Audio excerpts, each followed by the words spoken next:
సర్వోన్నతుడా నాయన, కొన్ని పండుగలు కొన్ని ప్రాంతాల్లో పూజ చేసుకుంటారు, ఆరాధన చేసుకుంటారు, జరుపుకుంటారు, ఉత్సవం పండగ ఉత్సవాలు జరుపుకుంటారు. కానీ మీ పుట్టినరోజు వేడుకలు ప్రపంచ దేశాలన్నీ కూడా 840 కోట్ల మంది జనము మొత్తము కూడా ప్రపంచంలో ఉన్న సకల శరీరులు, సకల జీవరాశులు మిమ్మల్ని స్తుతిస్తున్నారు, గణపరుస్తున్నారు. మీ పుట్టినరోజు వేడుకలు జరుపుకుంటా ఉన్నారు. ప్రభా, మీ యొక్క రెండో రాకడ కొరకు ఇంకా ఎదురు చూస్తూ ఉన్నాం. ఎందుకంటే పుట్టినరోజుల వేడుకలు గడుస్తూ ఉన్నాయి, సంవత్సరాలు గడిచిపోతూ ఉన్నాయి. కానీ మరి ప్రభా నాయన, పుట్టినవాడు మామూలు మనిషి కాదు, ఆయన దేవుడు, ఆయన నరుడు కాదు, ఆయన దేవుడు. ప్రభా, సర్వమానవుల పాపము కొరకు ఈ లోకంలో జన్మించారు మీరు. మీకు వందనములు డాడీ, మీకు స్తోత్రములు డాడీ. నీవు ఏ రాజుగారింట్లోనే పుట్టలేదు ప్రభా నాయన. కటిక దరిద్రుడుగా, పేదవాడిగా నాయన మిమ్మల్ని మీరు రిక్తులుగా చేసుకొని అతి పేదవానిగా పుట్టారు ప్రభా. మీకు వందనాలు డాడీ. నా ప్రభా, పరలోక మహిమైశ్వర్యాలు విడిచిపెట్టి మా అందరి కొరకు, ఈ భూలోకంలో ఉన్న ప్రతి మానవుడి కొరకు ఈ లోకానికి వచ్చిన తండ్రి, ఏమిచ్చి మీరు రుణం తెచ్చుకుంటాం తండ్రి. మీరు పుట్టినప్పుడు ఆ నక్షత్రం చూసి తూర్పు దేశపు జ్ఞానులు నాయన అది కనిపెట్టుకుంటూ వచ్చారు, ఆ పర్షియన్స్ అది చూసుకుంటూ వచ్చారు. మీరు ఎక్కడ పుట్టారో ఆనవాలుగా వచ్చారు ప్రభా. ఆ పాటలు ఇంకా పాడుకుంటా ఉన్నాం నాయన. మీకు వందనములు డాడీ, మీకు స్తోత్రములు డాడీ. హల్లెలూయా, హల్లెలూయా. మిమ్మల్ని ఎత్తుకొని ముద్దాడిన ఆ యొక్క నాయన, మిమ్మల్ని దీవించి ఆస్వాదించిన ఆ యాజకుడు సిమోను, అట్లాగే నాయన మిమ్మల్ని కని పెంచి పెద్ద చేసిన నా ప్రభా తల్లిదండ్రులు నాయన యేసేపు, మరియమ్మగా ఎంత భాగ్యవంతులయ్యా. అయ్యా, మిమ్మల్ని చూసిన ఆ గొర్రెల కాపరులు ఎంత అదృష్టవంతులయ్యా. అయ్యా, ఆ వైశ్యమేసి ఎంత అదృష్టవంతులయ్యా. ప్రభా, మేము మహిమా వస్త్రములు ధరించుకొని మిమ్మల్ని చూసే భాగ్యము మాకు కూడా దయచేయండి. మేలుతో నింపండి, దీవించండి, ఆస్వాదించండి. మీ ప్రియకుమారుడైన యేసుక్రీస్తు నామమున నడుచున్నాం తండ్రి. ఆమేన్, ఆమేన్. అందాల తారా నాకై అంబార వీధిలో అవతారమూర్తి యేసయ్య కీర్తి అవని చాటుచున్ ఆనంద సాంద్ర ముప్పొంగినాలు అమర కాంతిలో ఆది దేవుని చూడాసింప మనసు పయనమైతిని. అందాల తార అరుదించే నాకై అంబర వీధిలో అవతారమూర్తి యేసయ్య కీర్తి అవని చాటుచున్ విశ్వాసయాత్ర దూరమెంతైనా విందుగా తోచెను వింతైన శాంతి విర్షించే నాలో విజయ పదమునా విశ్వాసుల నేడి దేవకుమారుని వీక్షించు దీక్షతో విరజిమ్మే బలము ప్రవహించే ప్రేమ విశ్రాంతి నొసగుచున్ అందాల తార అరుదించే నాకై అంబర వీధిలో అవతారమూర్తి యేసయ్య కీర్తి అవని యెరూషలేము రాజా నగరిలో యేసును వెతకుచు ఎరిగిన దారి కలిగిన వేళ ఎదలో కృంగితి యేసయ్య తార ఎప్పటి వోలె ఎదురాయే త్రోవలో ఎంతో అబ్బురపడుచు విస్మయమందుచు ఏగితి స్వామి కడకు అందాల తార అరుదించు నాకై అంబర వీధిలో అవతారమూర్తి యేసయ్య కీర్తి అవని చాటుచున్ ప్రభు జన్మస్థలము పాకాయే గాని పరలోక సౌదమే బాలుని చూడ జీవితమంత పావనమాయను ప్రభు పాద పూజ దీవెన కాగా ప్రసరించే పుణ్యము బ్రతుకే మందిరమాయే అర్పణలే సిరులాయే ఫలించే ప్రార్థన అందాల తార అరుదించే నాకే అంబర వీధులో అవతారమూర్తి యేసయ్య కీర్తి అవని చాటుచున్ హల్లెలూయా. మహోన్నతుడా, సర్వోన్నతుడా, నా ప్రాణప్రియుడా, రాజుల రాజు అయిన తండ్రి, ప్రభువుల ప్రభు అయిన తండ్రి, మేలు చేసే తండ్రి, నీకు వందనములు తండ్రి. ఈ రాత్రి కాలమందు నా ప్రభా మిమ్మల్ని స్తుతిస్తున్నాం తండ్రి, మిమ్మల్ని ఘనపరుస్తున్నాం తండ్రి, మిమ్మల్ని మహిమపరుస్తున్నాం తండ్రి. మమ్మల్ని దీవించి ఆశీర్వదించండి ప్రభా. సమస్తమును మీ ఆధీనంలో ఉంచి ఆదరించి అంతవరకు నడిపించమని వేడుకుంటున్నా తండ్రి. హల్లెలూయా, హల్లెలూయా. మన ప్రభు అయిన యేసుక్రీస్తు నామమున మీ అందరికీ శుభాభివందనములు తెలియచేస్తున్నాను. పరలోక మహిమైశ్వర్యాలు వదిలిపెట్టి విడిచిపెట్టి తండ్రి అయిన దేవుడిని విడిచిపెట్టి యెరూషలేము తల్లిని విడిచిపెట్టి ప్రియురాలి కొరకు యేసు ప్రభు, వధువు సంగము కొరకు వరుడైన యేసు ప్రభు ఈ లోకములో బాలుడిగా పుట్టాడు. హల్లెలూయా, హల్లెలూయా. మీకు వందనములు తండ్రి, మీకు స్తోత్రములు. హల్లెలూయా. తండ్రి అబ్రాహాము అనుకుంటే, ఇస్సాకు యేసు ప్రభు అనుకుంటే, రెబ్కమ్మ వధువు సంగము, వారిని కలిపింది పరిశుద్ధాత్ముడు ఎలియాజరు. హల్లెలూయా. దేవుడికి మహిమ కలుగును గాక.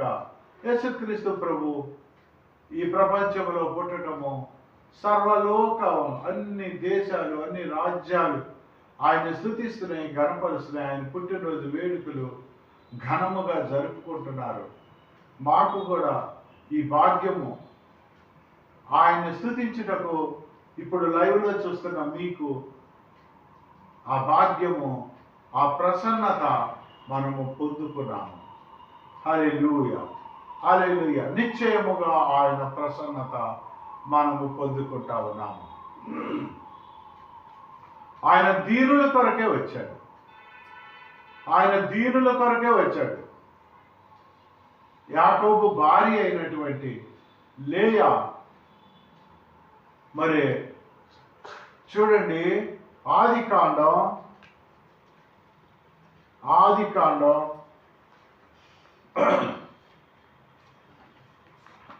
లోపల స్పెట్స్ తీసుకురండి మీరు. ఆదికాండం 29వ అధ్యాయం 35వ వచనం లోపలికి వెళ్ళి నా స్పెట్స్ ఎత్తకండి, ఇది పాడైపోయింది. ఆదికాండం 29వ అధ్యాయం 35వ వచనం.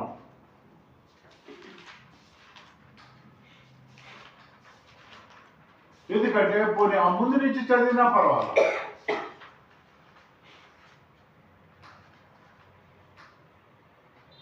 యాకోబు రెండవ భార్య గురించి చెప్పబడింది అక్కడ.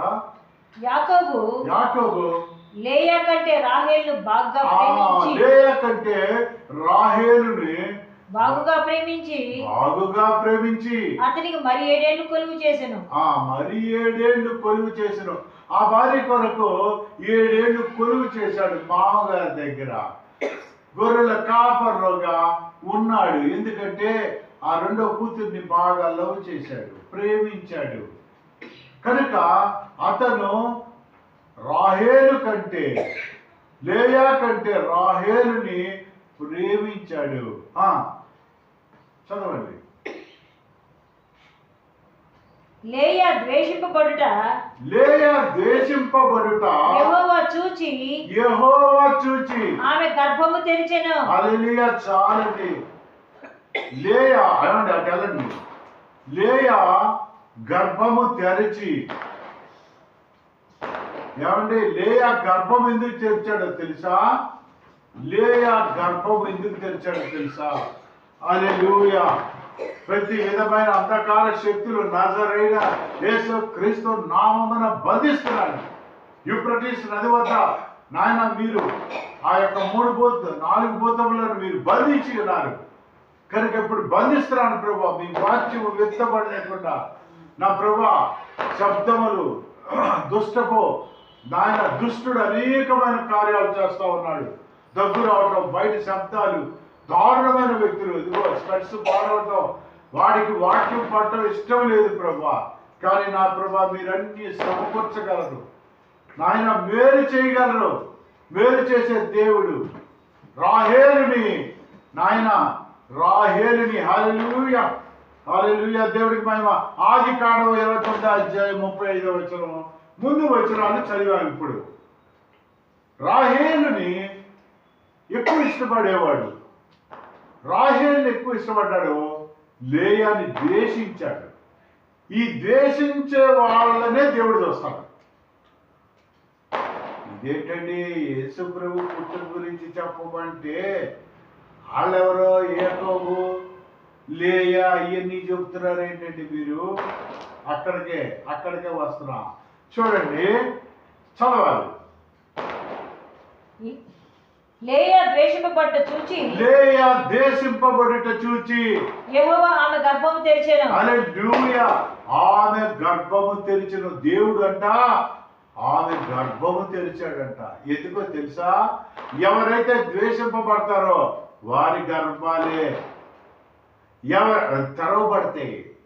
ఎవరైతే హీనంగా చూడబడతారో సమాజంలో అక్కడే ఎక్కడైతే ఇప్పుడు బాగున్నారు కదా, ఎక్కడైతే హీనంగా జనాల్ని చూస్తారో, ఇది వీడు మంచోడు కాదు, వీడు తక్కువ కొలవాడు, వీడికి ఆస్తి లేదు, వీడు ఎందుకు పనికిరాడు, వీడు డబ్బు సంపాదించడం చేత కాదు, ఎక్కడైతే మనము హీనంగా చూడబడతామో అక్కడి నుంచే దేవుడు వాళ్ళ ఇళ్లలోనే పడతాడు, ఆ కుటుంబంలోనే పడతాడు, ఆ దేహము ఆ శరీరము జీవములోనే పడతాడు. హల్లెలూయా. దేవుడికి మహిమ కలుగును గాక. చదవండి. రాహేలు గొడ్రాలయుండెను. లేయా గర్భవతి అయి కుమారుని కనిని యెహోవా నా శ్రమను చూచి ఉన్నాడు కనుక నా పేరుమిటి నన్ను ప్రేమించును కదా అనుకుని అతనికి రూబేను అని పేరు పెట్టెను. ఆమె మరలా గర్భవతి అయి కుమారుని కని నేను ద్వేషింపబడినన్న సంగతి యెహోవా విన్నాడు కనుక ఇతని కూడా నాకు దయచేసి అనుకుని అతనికి షిమ్యోను అని పేరు పెట్టాను. ఆమె మరలా గర్భవతి అయి కుమారుని కని తొదకు ఈసారి నా పెరిమిటి నాతో హత్తుకొని ఉండును. అతనికి 3 కుమారులు కంటిని అనుకొనెను. అందుచేత అతనికి లేవి అని పేరు పెట్టాను. ఆమె మరలా గర్భవతి అయి కుమారుని కని ఈసారి యెహోవాను స్తుతించదను అనుకుని యూదా అని పేరు పెట్టాను. హల్లెలూయా, హల్లెలూయా. యూదా అని పేరు పెట్టిందంట. లేయా యూదా అని పేరు పెట్టిందంట ఆ కుమారుడికి. ఆ యూదా గోత్ర సింహమే యేసు ప్రభు, అతడి నుంచి వస్తాడు యేసు ప్రభు, ఆ వంశము నుంచి వచ్చాడు యేసు ప్రభు. ఎవరైతే ద్వేషించబడ్డారో, ఎవరైతే వీళ్ళు అంటరానోళ్ళరా, వీళ్ళు చాట కాదురా, ఈ డబ్బు సంపాదించడం చాట కాదురా, వీడు చదువుకున్నాడు కానీ వీడు మాట్లాడటం చాట కాదురా, వీడు తక్కువ కులంలో పుట్టాడురా, అక్కడి నుంచి దేవుడు లేపుతాడు. ద్వేషించేవారు, యాకోబు ద్వేషించాడు ఆవిడ్ని, కానీ యేసు ప్రభు ఆవిడ గర్భంలో నుంచే పుట్టాడు, యూదా పుట్టాడు. ఆ యూదా చూడండి, ఆదికాండం 49వ అధ్యాయం 9వ వచనం. ఆదికాండం 49వ అధ్యాయం 9వ వచనం. యూదా కొదమ సింహము, యూదా కొదమ సింహం, నా కుమారుడా, నా కుమారుడా. ఆయన ఎవరో కాదు, యేసు ప్రభువే. ఆయన 12 మంది కుమారుల గురించి యాకోబు ప్రవచిస్తా ఉన్నాడు అక్కడ. యూదా కొదమ సింహ, యేసుక్రీస్తు ప్రభుల వారు ఆ వంశం నుంచి వచ్చాడు. అబ్రాహాము, ఇస్సాకు, యాకోబు దేవుడు, మన దేవుడు ఆ వంశము నుంచి వచ్చాడు, ఆ గోత్రము నుంచి వచ్చాడు. దావీదు వంశపు చిగురు యేసుక్రీస్తు ప్రభువుల వారు అక్కడి నుంచి వచ్చాడు. తృణీకరించబడినటువంటి అన్యురాలైన రూతు వంశం నుంచి వచ్చాడు యేసు ప్రభు. లెక్క చేయని వారు, ఈ లోకములో పట్టించుకోకుండా దేశించబడిన కుటుంబాలనే దేవుడు లేపుతాడు. ఆ కుటుంబాల్లో ఆయన జీవిస్తాడు. ఆయనే యేసుక్రీస్తు ప్రభు. ప్రేమని చెప్పటం కొరకే, శాంతి సమాధానాలు ఇవ్వటం కొరకే మన జీవితాల్లో ఆయన ప్రకాశించాడు. ఆయన ఉద్భవించాడు. ఆయన ఎలా ఉద్భవించాడు ఈ లోకములో చూడండి. మత్తయి సువార్త 1వ అధ్యాయం 18వ వచనం, 19వ వచనం.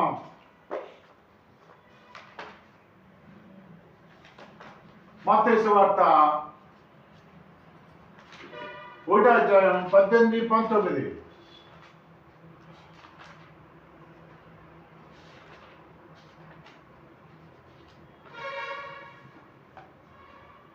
మత్తయి సువార్తలోనే, లూకా సువార్తలోనే యేసుక్రీస్తు జననం గురించి ఉంటుంది. మిగతాది మార్కులోని, యోహానులోని రాయబడలా. యేసుక్రీస్తు జనన విధం ఎట్లనగా, యేసుక్రీస్తు జనన విధానం ఎట్లనగా, ఆయన తల్లి అయిన మరియా, ఆయన తల్లి అయిన మరియా యోసేపునకు ప్రదానము చేయబడిన తరువాత, యోసేపునకు ప్రదానము చేయబడిన తరువాత, వారు ఏకము కాక మునుపు ఆమె పరిశుద్ధాత్మ వల్ల గర్భవతిగా ఉండెను. హల్లెలూయా.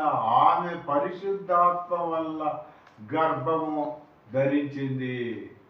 యెషయా 7వ అధ్యాయము 14వ వచనంలో కూడా చెప్తాడు. యెషయా ముందుగా 700 సంవత్సరాల ముందే ప్రవచించాడు. అనేక మంది, జకరియా ప్రవచించాడు, ఏ ఊర్లో పుట్టాలి, ఎట్లా పుడతాడు, కన్యకకు పుడతాడని, ఆయనకు 5 పేర్లు ఉంటాయని, ఆశ్చర్యకరుడు, ఆలోచనకర్త, నిత్యుడు తండ్రి, సమాధానపతి, చీకటి గల దేశాల్లో, మరణ ఛాయ గల దేశాల్లో వెలుగు ప్రకాశిస్తుందని ఆయనే ఆ యేసుక్రీస్తు ప్రభుల గురించి యెషయా 9:2లో చెప్తాడు. యెషయా 7:14లో చెప్తాడు. కాబట్టి ప్రభు తానే ఒక సూచన మీకు చూపును. ఆలకించుడి, కన్యక గర్భవతి అయి ఒక కుమారుని కంటది. అతనికి ఇమ్మానుయేల్ అని పేరు పెడతారు. 9:6. యెషయా 9:6. మనకు శిశువు పుట్టెను, మనకు కుమారుడు అనుగ్రహించబడెను.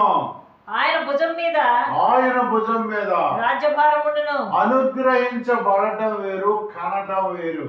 అందుకే మత్తయి సువార్త 1వ అధ్యాయంలో అబ్రాహాము ఇస్సాకును కనెను, ఇస్సాకు యాకోబును కనెను అని వస్తుంది. ఇక్కడ అనుగ్రహించబడ, దేవుడి దగ్గర నుంచి యేసుక్రీస్తు ప్రభుల వారు మనకు అనుగ్రహించబడ్డాడు. అందుకే హెబ్రీయులకు రాసిన పత్రిక 10వ అధ్యాయం 5వ వచనంలో ఆయన ఈ భూలోకంలోకి వచ్చినప్పుడు ఒక శరీరము అమర్చబడి ఉంది అని రాయబడి ఉంది. కనుక ఇక్కడ ఆశ్చర్యకరుడు 9:6 ఆయనకు 5 పేర్లు ఉన్న యేసుక్రీస్తు ప్రభుల వారికి ఆశ్చర్యకరుడు ఆలోచనకర్త బలవంతుడైన దేవుడు నిత్యుడగు తండ్రి సమాధానకర్తకు అధిపతి అని అతనికి పేరు పెట్టబడింది. అతని పేరు ఇతనే 7 ఆత్మలు. ఇవే దేవుని 7 ఆత్మలు. యెషయా 11వ అధ్యాయం 1-2 వచనాల్లో ఉన్నది. యెషయా 11వ అధ్యాయం 1-2 వచనాల్లో ఉంటది. యెహోవా ఆత్మ జ్ఞాన వివేకములకు ఆధారము ఆత్మ ఆలోచన బలము తెలివి యెహోవా యెడల భయభక్తులు పుట్టించు భయము భక్తి 7 ఆత్మలు. హల్లెలూయా. ఈ 7 ఆత్మలు దేవుడివి. 7 కళ్ళు కానీ దృష్టి ఒకటే. యెహోవా దృష్టి లోకమంతటా సంచారము చేయుచున్నది. ఆయన భూలోకానికి వచ్చాడు. యెషయా 9:2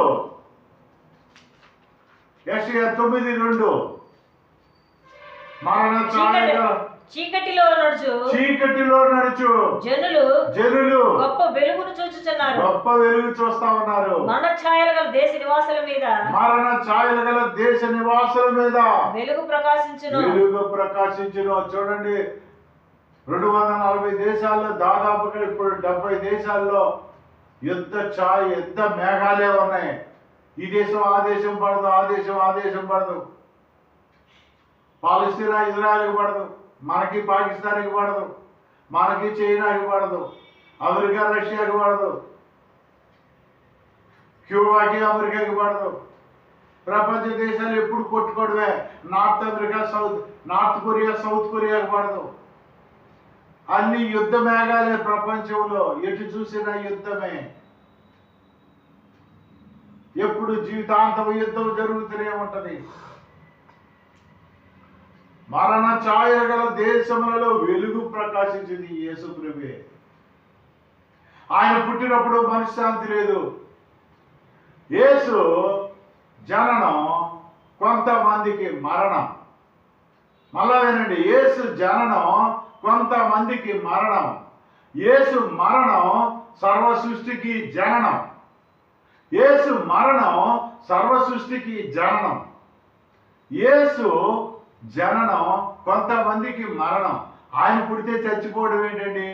అవును, యేసు ప్రభు పుట్టాడు, రాజు పుట్టాడని ఆ వైస్ మ్యాన్స్ చెప్పినప్పుడు నేనే రాజుని, ఏ రోజు రాజు అంటాడు, నేనే రాజుని, ఇంకొక రాజు ఎక్కడి నుంచి వస్తాడు, నాకు కూడా చెప్పండి అని కపటముగా లోపల ఒకటి బయటకు ఒకటి మాట్లాడతాడు ఏ రోజు రాజు. అప్పుడు 2 సంవత్సరాల్లో పిల్లలను అందరినీ చంపేస్తాడు. అదే యేసు జననం. ఆయన పుట్టినప్పుడు కొంతమందికి మరణం. 2 సంవత్సరాల పిల్లలు చచ్చిపోతారు. యేసు జననం 2 సంవత్సరాల పిల్లలకి మరణం అప్పట్లో. తర్వాత యేసు మరణం సర్వ సృష్టికి జననం. మనం తిరిగి జన్మిస్తాము. ఆయన అంగీకరిస్తే చాలు. ఆయన పునరుద్ధాన శక్తి వల్ల మనకి ఎటర్నల్ కింగ్డమ్ వస్తా ఉంది. హల్లెలూయా, హల్లెలూయా. మనకి ఎటర్నల్ కింగ్డమ్ వస్తా ఉంది. హల్లెలూయా. దేవుడికి మహిమ కలుగును గాక. చదవండి, ఎక్కడ చీకటిలో నడుచు జనులు గొప్ప వెలుగును చూచుచున్నారు. గొప్ప వెలుగు చూస్తా ఉన్నారు. మరణ ఛాయలు గల దేశ నివాసుల మీద వెలుగు ప్రకాశించును. వెలుగు ప్రకాశించింది. ఇప్పుడు మళ్ళీ అక్కడికి వచ్చేసేయండి. మత్తయి సువార్త 1వ అధ్యాయం 18-19. యేసుక్రీస్తు జన్మదినం ఎట్లనగా ఆయన తల్లి అయిన మరియా యోసేపునకు ప్రదానం చేయబడిన తర్వాత వారు ఏకము కాక మునుపు ఆమె పరిశుద్ధాత్మ వల్ల గర్భవతిగా ఉండెను.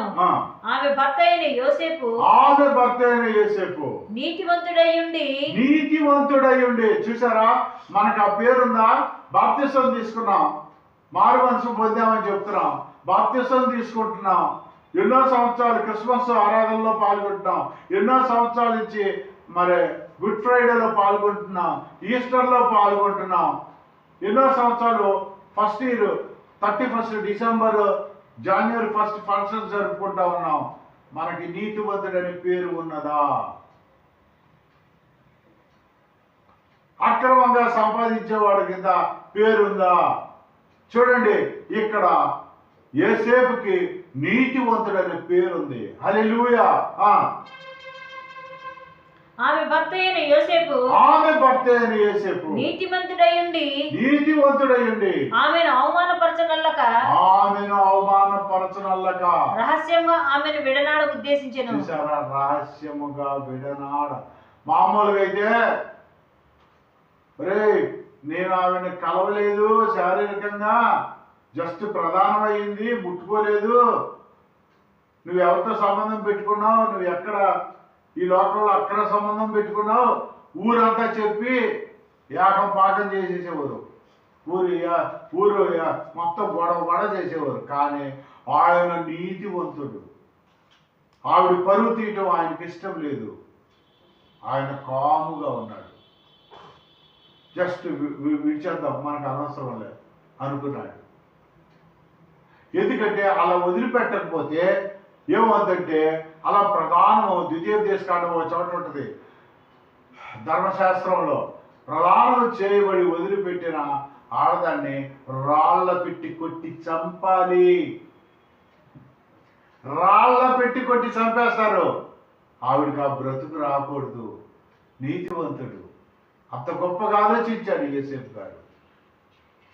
ఆయన రహస్యంగా వదిలేద్దాం అనుకుంటున్నాడు. మీరు మత్తయి సువార్త, లూకా సువార్త చూడండి, 1వ అధ్యాయం 12వ అధ్యాయం 2వ వచనం చూడండి, 2-3 వచనాలు. లూకా సువార్త 12వ అధ్యాయము 2-3 వచనాలు. మరుగైనదేదియు బయలుపరచబడకపోదు, రహస్యమైనదేదియు తెలియబడకపోదు. అందుచేత మీరు చీకట్లో మాట్లాడునని. జాగ్రత్త, ఇక్కడ చీకట్లో నేను మాట్లాడుతున్నాను, 4 గోడల మధ్య మాట్లాడుతున్నాను, ఎవరికి వినబడదు.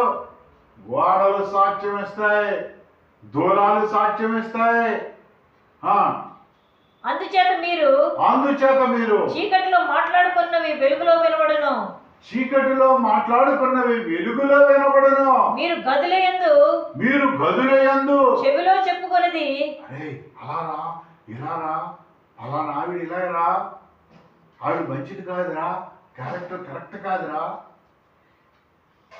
చెవుల్లో చెప్పుకుంటుంటారు రహస్యంగా, ఆ అమ్మాయి కరెక్ట్ కాదురా, నా ఆడవచ్చు, నా తోటికోళ్ళు మంచిది కాదురా చెప్పుకుంటున్నారే, అవి కూడా వింటారు. అవి ఏమవుతాయో చెబుతున్నాడు.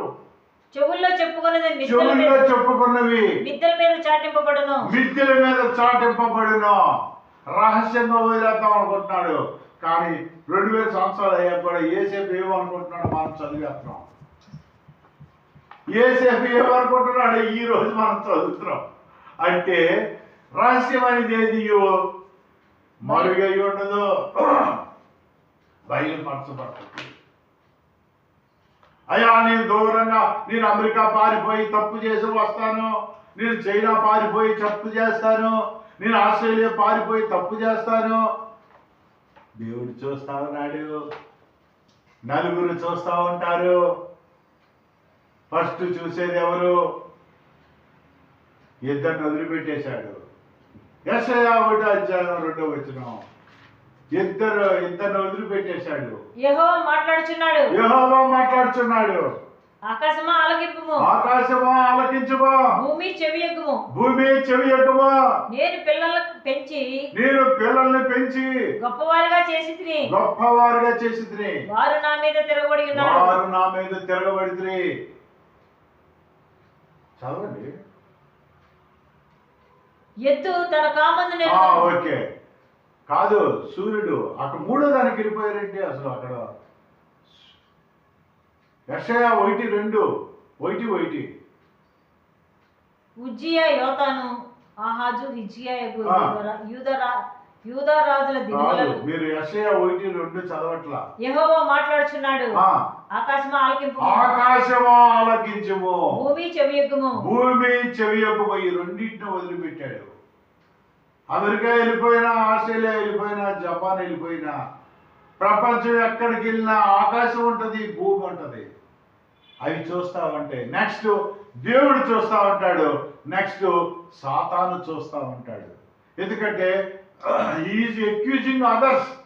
ఇదిగో నీ కుమార్తె ఇలా చేసింది, నీ కుమారుడు ఇలా చేశాడు అని యోబు మీద కంప్లైంట్ ఇచ్చినట్లుగా మన మీద కంప్లైంట్ ఇవ్వడానికి వాడు సిద్ధంగా ఉంటాడు. అందుకే దేవుడు చూస్తూ ఉంటాడు, సాతాను చూస్తూ ఉంటాడు. దేవుడు వదిలిపెట్టిన ఆకాశం చూస్తూ ఉంటది, దేవుడు వదిలిపెట్టిన భూమి చూస్తూ ఉంటది. ఇక్కడ ఏమంటున్నాడు ఇప్పుడు? లూకా సువార్త 12వ అధ్యాయం చదవాలి, 2-3. మరుగైనదేదియు బయలుపరచబడకపోదు, రహస్యమైనదేదియు తెలియబడకపోదు. అందుచేత మీరు చీకట్లో మాట్లాడుకున్నవి వెలుగులో వినబడతాయి. ఒక రోజు మీరు గదులు యందు చెవుల్లో చెప్పుకున్నవి మిద్దెల మీద చాటింపబడును. అంటే రహస్యంగా వదిలేద్దాంరా అని అనుకున్నాడు. ఎవరో? యేసేపు. అందుకే మత్తయి సువార్త 6వ అధ్యాయంలో దాదాపుగా 7 సార్లు రహస్యం రహస్యం రహస్యం రహస్యం అని ఉంటుంది. నువ్వు ప్రార్థన చేసేటప్పుడు రహస్యంగా ఉండాలి, నువ్వు ధర్మకార్యాలు చేసేటప్పుడు రహస్యంగా ఉండాలి, ఏమండి నువ్వు ఉపవాసం ఉన్నప్పుడు రహస్యంగా ఉండాలి. అలాగే 7 సార్లు రహస్యంగా ఉండాలి అంటాడు. ఈయన రహస్యంగా వదిలేద్దాం అనుకున్నాడు, నీతివంతుడు గనక. హల్లెలూయా. చూడండి లూకా 1:34-35. లూకా 1వ అధ్యాయము 34-35.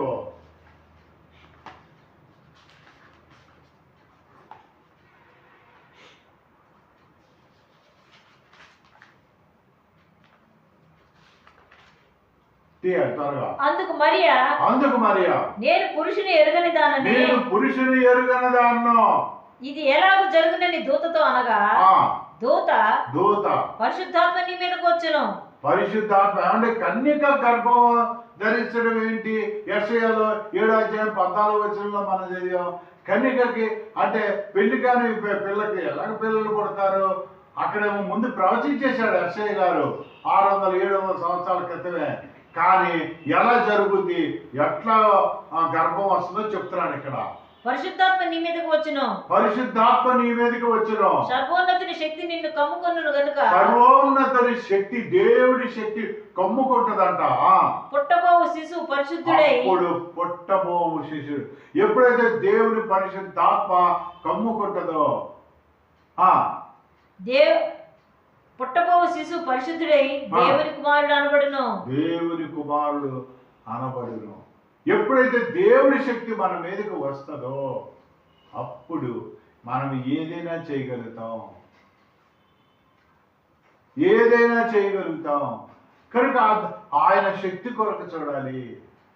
అక్కడ మరియమ్మ మీద ఆ మాతృమూర్తి, ఆ మహాతల్లి, దేవుడిని కనిన తల్లి, యేసు ప్రభునే ఎత్తుకున్నటువంటి సీమోను ఒక దైవజనుడు, యాజకుడు. సీమోను యాజకుడు యేసు ప్రభుని ఎత్తుకున్నారు. ఎవరు ఎత్తుకోలేదు, ఆయన్ని దేవుడినే ఎత్తుకున్నాడు. ఎంత భాగ్యం అండి. పాత నిబంధనలోనే చూశాడు ఆదామా అంటే మేఘం గుండా దేవుడు వస్తే చూశారు అంతే. మోషే మాట్లాడేవాడు అంతే, వెనక పార్టీ చూశాడు దేవుడికి. దావీదు గాని వీళ్ళెవ్వరికి ఆ భాగ్యం లేదు. సీమోను యాజకుడికి పట్టుకుంటాడు, ఆయన్ని ముద్దులాడతారు. ఆ భాగ్యం ఆయనకు వచ్చింది.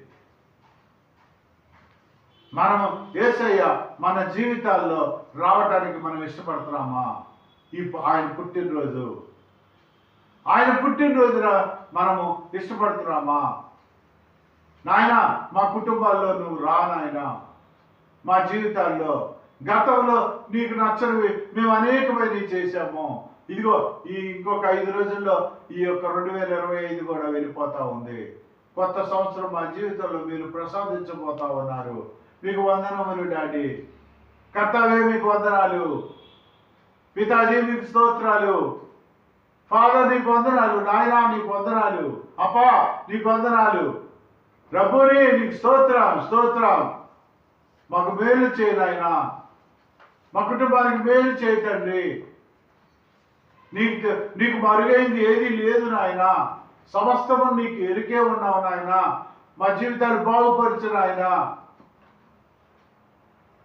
దేవుణ్ణి వేడుకుంటే దేవుడు మన కుటుంబాల్లో మన జీవితాల్లో ఆయన పుడతాడు. ఆయన మన జీవితాల్లో ప్రకాశిస్తాడు. అప్పుడు మన జీవితానికి ఒక సార్థకత వస్తుంది. దేవుడు ఈ వాక్యమును దీవించును గాక. మహోన్నతుడా, సర్వోన్నతుడా, నా ప్రాణప్రియుడా, యూట్యూబ్ ఫేస్బుక్లో చూస్తున్న ప్రతి కుటుంబాన్ని దీవించండి, ఆశీర్వదించండి. ఈ యొక్క పుట్టినరోజు వేడుకలు సర్వ సృష్టికర్త అయిన యేసుక్రీస్తు పుట్టినరోజు వేడుకలు జరుపుకుంటున్న ప్రతి కుటుంబానికి మేలుతో నింపండి, ఆశీర్వాదంతో నింపండి. తలవలే ఉంచుతాను, తోకవలే ఉంచనన్నావు. పైవారుగా ఉంటారు, కిందవారుగా ఉండరన్నావు నాయన. నువ్వు బయటికి వెళ్తున్నప్పుడు, ఇంట్లో ఉంటున్నప్పుడు నేను ఆశీర్దిస్తాను. నీ గర్భఫలం, నీ భూఫలం నేను ఆశీర్దిస్తాను సెలవిచ్చవుతండి నాయన.